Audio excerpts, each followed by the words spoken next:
everyone, it's Robin, RsIslandCrafts, and welcome to my messy studio. Today is Wednesday, December 27th, just a couple days after the whole big Christmas hoopla, get-together extravaganza. These few days always feel like a bit of a time to relax. Whether you did a lot for Christmas or a little, I always feel like I need a bit of a break. My daughter and I also moved everything from my storage unit into basically a Home Depot version of a little U-Haul truck, and we moved it here to the house and got it put away into the garage, and well, some of it's stacked up in the dining room also. You guys know how I have some boxes in the middle of the kitchen? Well, now all along the wall there are some giant tubs and stuff of mine there. Things that just would not fit in the garage. But plastic tubs so that if any of the cats got a little curious, it wouldn't be an issue. So today I'm just trying to do something that is not going to be sore to the muscles that I don't normally use, and it is not too thought-provoking. So I thought I would take my bin of Fusible Fleece scraps and I would sew them together. Just like we do when we Franken-piece batting, I just stitched them together. I'm using a poly cotton blend on a cone. I don't normally sew with it, but I do love to use it for Franken-piece and batting and Fusible Fleece. This basket is one we made, this fabric bin, during a live stream. It's actually quite heavy. And in that basket is, or fabric bin, whatever you want to call it, it's just full of the scraps of whatever I've been working on since I moved into this house. So it's random smaller bits. And it weighs about 2.5 ounces. And they say, I think they say a pound is 3 yards of fabric. So there's a lot of scraps in here, but I thought I would take my Christmas scraps and just create some scrappy Christmas fabric postcards using the scraps of Fusible Fleece. I've really gotten hooked on using Fusible Fleece scraps for my fabric postcards, especially the scrappy ones, because the ones that I just want to like lay the fabric down and then like stitch it or whatever, it works really great. Like my scrappy note cards. It's a great way to use the fabric. I can fuse it onto here and then I can come back later and just do a little bit of stitching on it, and I don't need to do as much stitching as if I were just like gluing it to the fusible interfacing, because that didn't really hold it that well. It only held the pieces down long enough for me to sew them. So that's what I'm going to work on here, and I thought I'd just do a little bit here and there with you.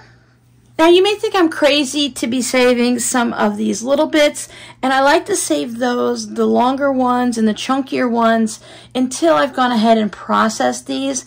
My fabric postcards are 4.5 by 6.5 when they're finished, so I like to cut my batting, whether it's regular batting or Fusible Fleece, I cut it at 5 by 7. And that just allows for a little bit of shrinkage and trimming and stuff. When you quilt it, it can shrink a little. Maybe when you iron it down, it might shrink. I just give myself a little bit of extra room. So what happens if I have one that, I know this one's probably the right size, I keep my 4.5 by 6, or my 6.5 square ruler, and I use the 4.5 by 6.5 to trim it.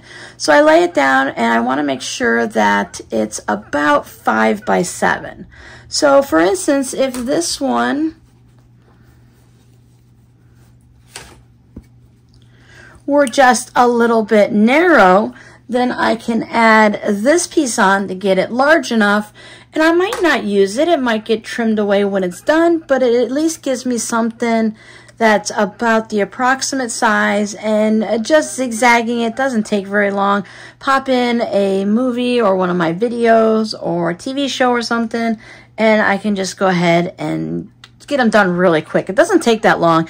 And if it's an afternoon where I would just be sitting here staring at the wall or doing nothing anyways, playing video games or doing solitaire on my phone or something, I may as well be productive. And this doesn't take any thought process. I don't need to have a final idea of anything.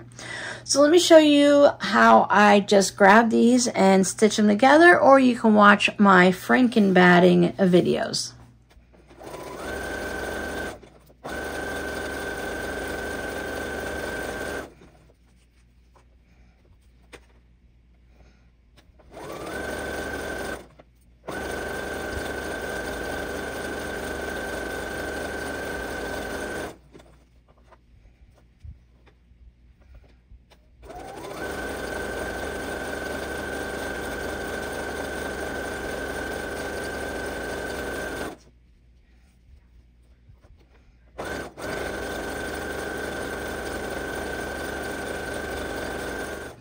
I am using my paper, a rotary cutter, so it's sharp, but it's not sharp enough for fabric. I have a Dollar Tree cutting mat. I always use this for my fabric postcards when I trim them, so you can see the batting that gets stuck in there.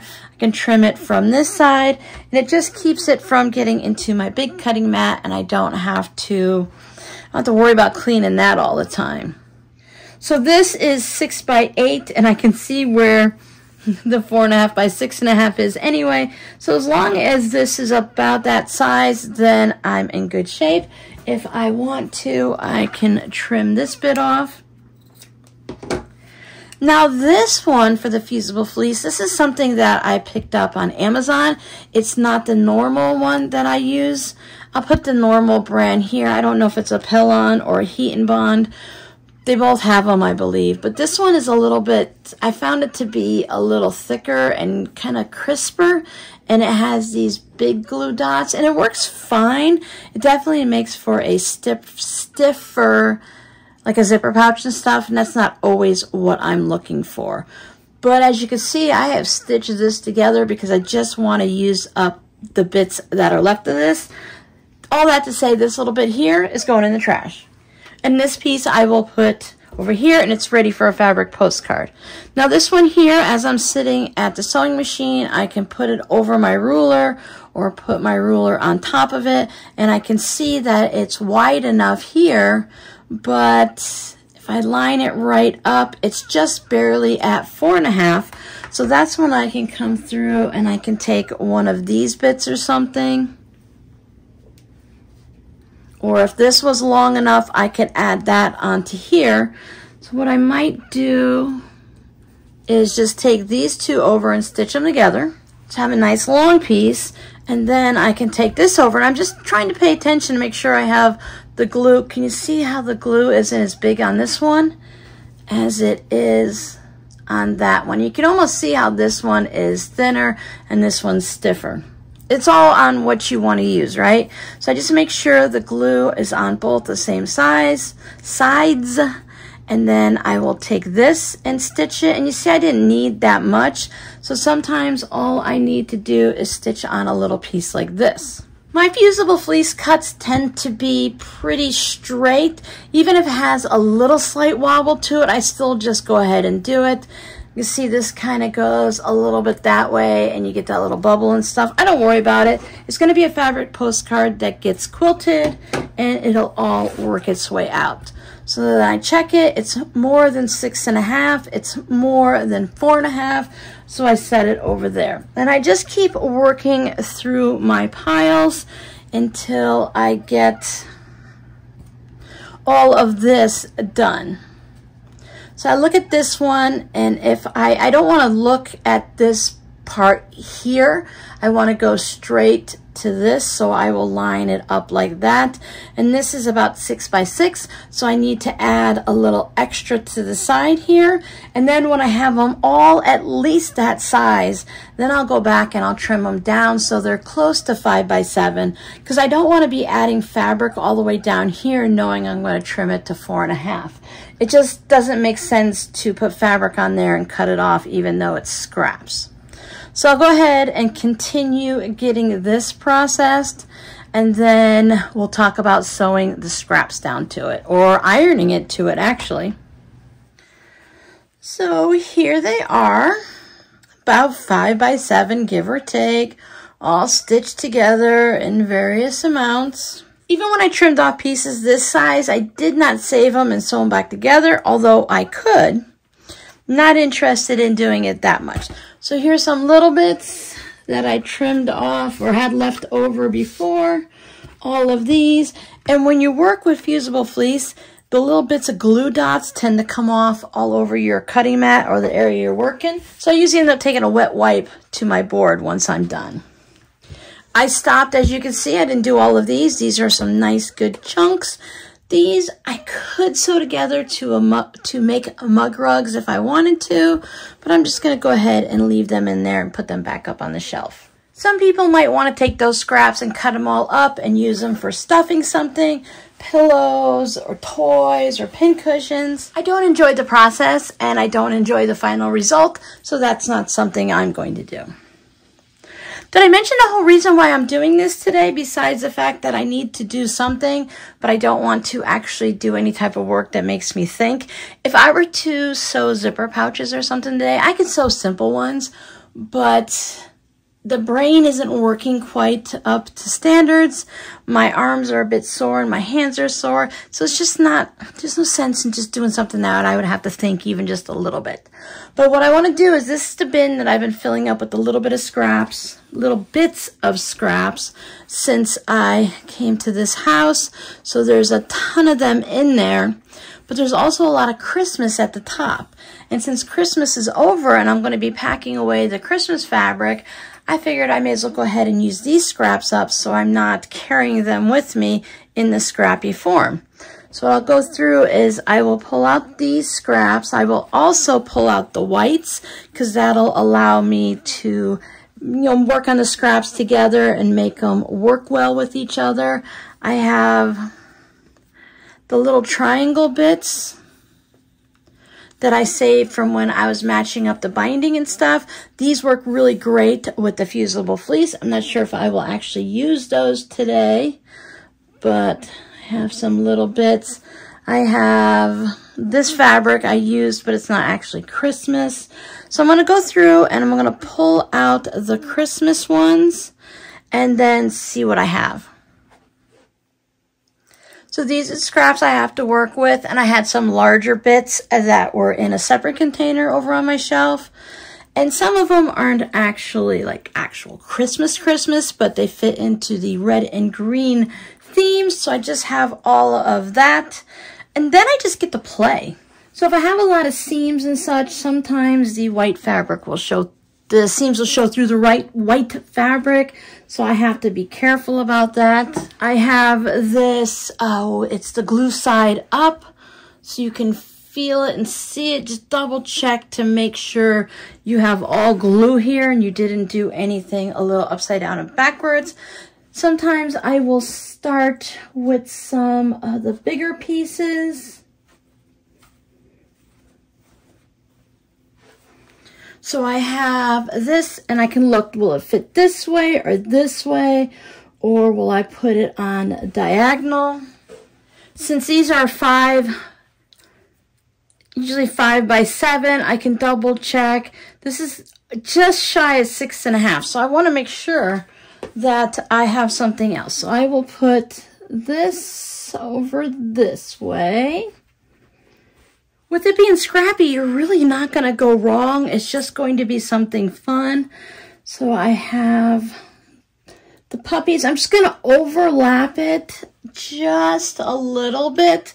So that way I have no like raw edges that are really, this one's a little bit frayed. So if I overlap it this way, I can always stitch it down there, and then my back won't show through. I won't see any of the Fusible Fleece. Now this is coming down a little bit, so maybe I'll bring it down, bring this a little bit. You see, I'm not fusing anything yet. I just have that little section over there to cover. So let's see what I have in this area. All of these are a bit long, so I'll just go ahead. There's one there. That's going to cover that up. I can always tuck it under or cut it off. Maybe I only want it to be right where this is, and maybe I want it to go underneath so that I can see that snowflake there. And then, well, what else do I want to put on? Again, I could put anything I want on there. Maybe I want to use a little bit of this fun piece here.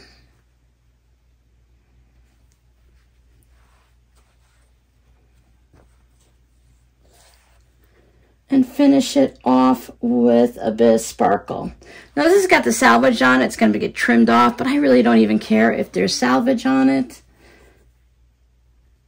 all of this is covered. If I don't have it all covered, I can bring in a piece of pressing cloth and put that on top. I just have this piece of fabric laying around in my scrap bin, put that on there, and then press it all down.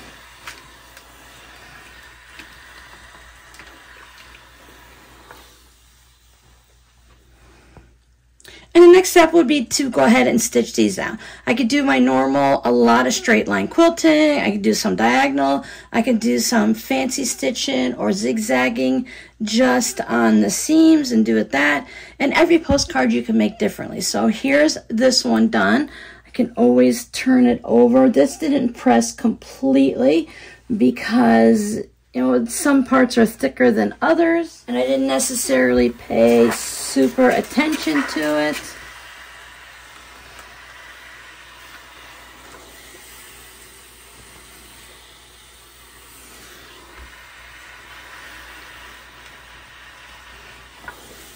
I'm just using the Fusible Fleece as almost like a glue, just to hold it in place, give a little bit of squish to it for the fabric postcard. Doesn't need to be thick.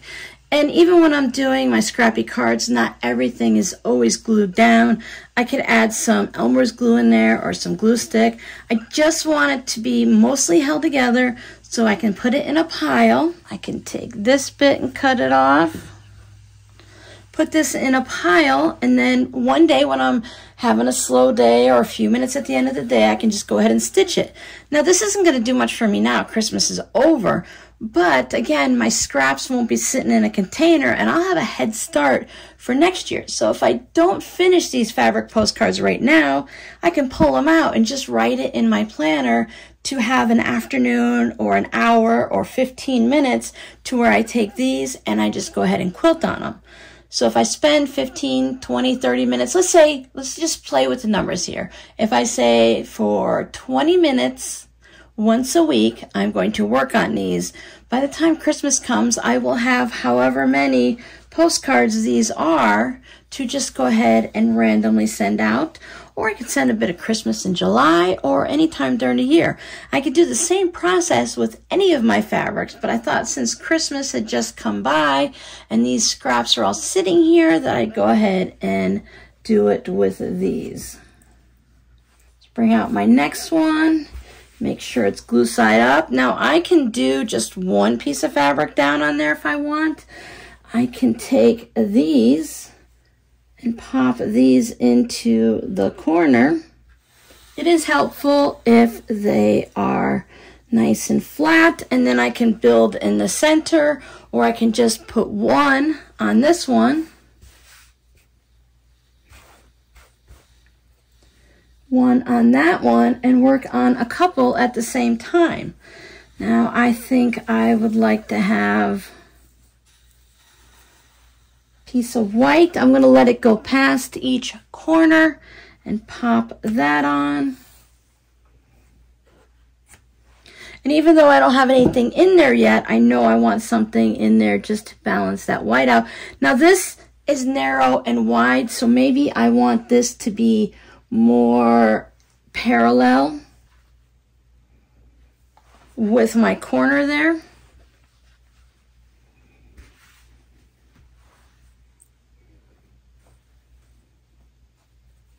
Maybe I want to go ahead and make this one with all doggy stuff, or I just want to use up my dog stuff. So it's like almost like string blocks. Where will it fit? Okay, it'll fit right there. When I'm all done, I'll probably decide that I want the white on top.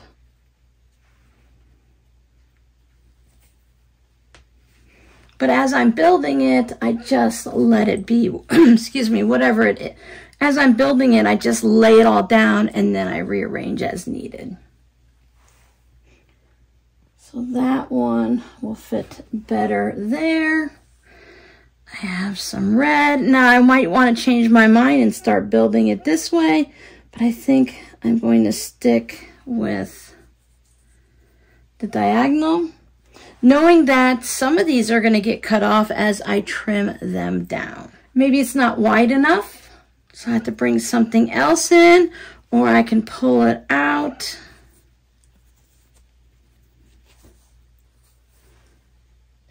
add this.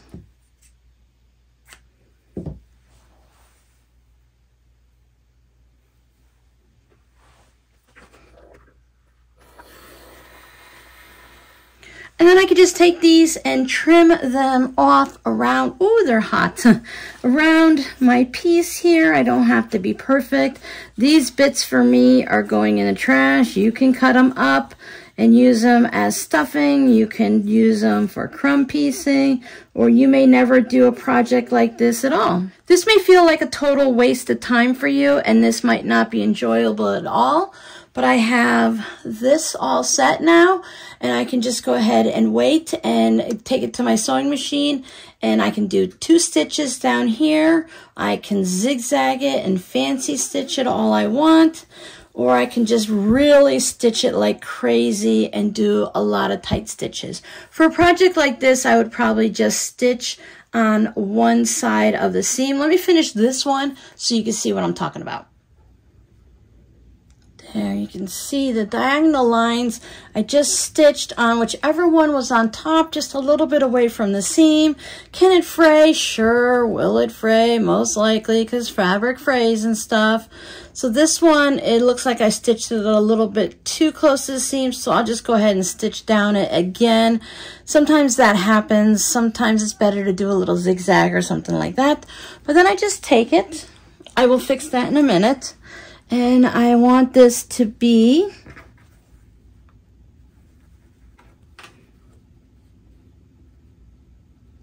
four and a half by 6.5. And if it's a little bit shy, that's okay. I have a little bit of batting up there, so I'm just going to scooch it down. A little bit of batting over there. There's my 4.5. And this is why I like to go at least 5 by 7.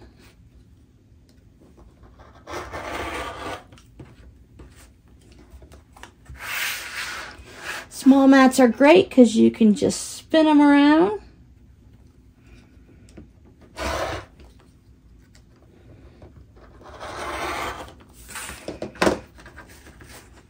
There it is. I went ahead and stitched once more on both sides just to make sure if it frayed on one side, it'll fray on the other.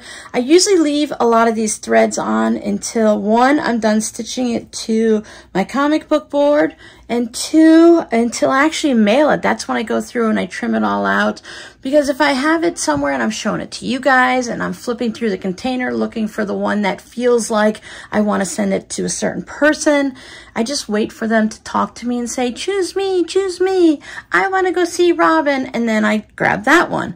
And then I'll trim it, put it in the envelope, and mail it out. So that's what it's waiting for, is to get added to the comic book board and stitched all the way around. But I think this is a great way for me and for other scrappy people that like to make things like this, to use up your little bits, to use up bits of batting or fusible fleece and turn it into something useful, and you'll be ahead of the game for next year. So that's the last video you'll see here on YouTube in 2023. We'll come back next Friday and we'll have our live stream. I will post what project I'm going to work on in the community tab. And if you don't see a project, it just means I'm going to work on something scrappy like this and just have a little bit of fun. I do have a container full of scraps still that aren't all Christmas that I would like to go ahead and use up. Otherwise, I have to pack this later and take it like this. No scraps left behind, right? Thank you guys so much for your support throughout 2023 and all the years before. I hope to see you guys in 2024. We're going to shake things up a little bit, and we're going to get down to using up our scraps and make some more projects. Remember, I said 2024 is going to be the year of quilted pillow covers. We're going to make a variety of pillow covers, and we're going to, or at least I'm going to start practicing my bias binding to make sure I can get it cut nicely and to machine and hand sew it so it's nice and smooth. Your scrappy word for today is scrappy. Do you think it's something you guys might do? Whether it's for a mug rug, a fabric postcard, you could be making coasters, or just about anything. I'll see you guys next time.